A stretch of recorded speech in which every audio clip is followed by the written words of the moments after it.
बहुव्यक्तित्व विकार multiple personality disorder एक मनोवैज्ञानिक रहस्य। प्रस्तावना। मानव मस्तिष्क अत्यंत जटिल संरचना है जो विचारों, भावनाओं, स्मृतियों और चेतना का केंद्र होता है। जब मस्तिष्क असाधारण तनाव या मानसिक आघात से गुजरता है तब उसमें कई बार असामान्य विकृतियां उत्पन्न हो जाती हैं।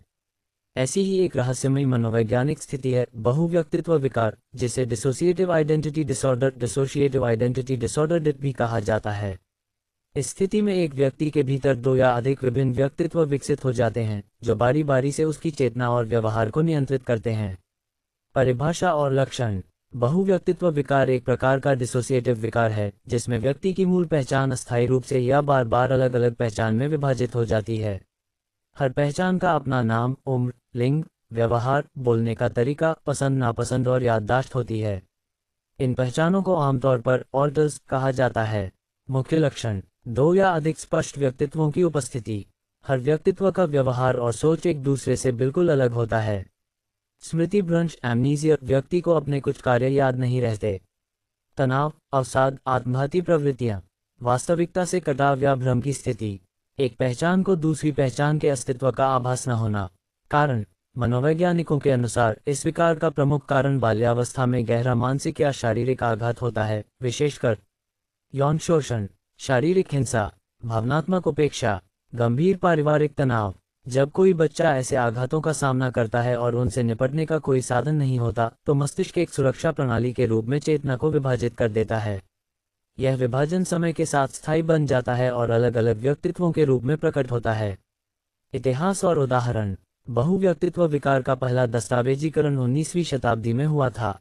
धीरे धीरे यह विकार मनोचिकित्सा के क्षेत्र में गंभीर शोध का विषय बन गया। प्रसिद्ध मामले। सिबिल, अमेरिका की एक महिला जिसके भीतर 16 अलग अलग व्यक्तित्व थे। इस पर किताब और फिल्म भी बनी। बिली मिलिगन, एक व्यक्ति जिसमें 24 व्यक्तित्व थे। वह पहला व्यक्ति था जिसे अदालत ने अपराध के लिए दोषी नहीं माना क्योंकि उसके अपराध किसी अन्य व्यक्तित्व ने किए थे। भारत में इस विषय पर सार्वजनिक चर्चा कम है, लेकिन मनोरोग विशेषज्ञ इस प्रकार के मामलों को रिपोर्ट करते हैं। नैदानिक प्रक्रिया डायग्नोसिस। इस विकार की पहचान करना आसान नहीं होता क्योंकि इसके लक्षण अन्य मानसिक रोगों से मिलते जुलते होते हैं। आमतौर पर निम्नलिखित तरीकों से निदान किया जाता है। मनोवैज्ञानिक साक्षात्कार और परीक्षण। DSM-5 diagnostic and statistical manual of mental disorders के मापदंडों का पालन। लंबे समय तक व्यवहार का अध्ययन। कई बार यह विकार स्किज़ोफ्रेनिया, बाइपोलर डिसऑर्डर या post traumatic stress disorder PTSD से भ्रमित हो जाता है। उपचार। इस विकार का कोई त्वरित इलाज नहीं है, लेकिन थेरेपी के माध्यम से व्यक्ति की पहचान और मानसिक स्थिरता को पुनः स्थापित किया जा सकता है। उपचार में मुख्य रूप से निम्नलिखित विधियां अपनाई जाती हैं।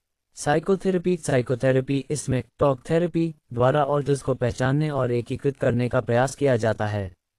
कॉग्निटिव बिहेवियरल थेरेपी CBT, नकारात्मक विचारों और व्यवहारों को नियंत्रित करने में मदद मिलती है।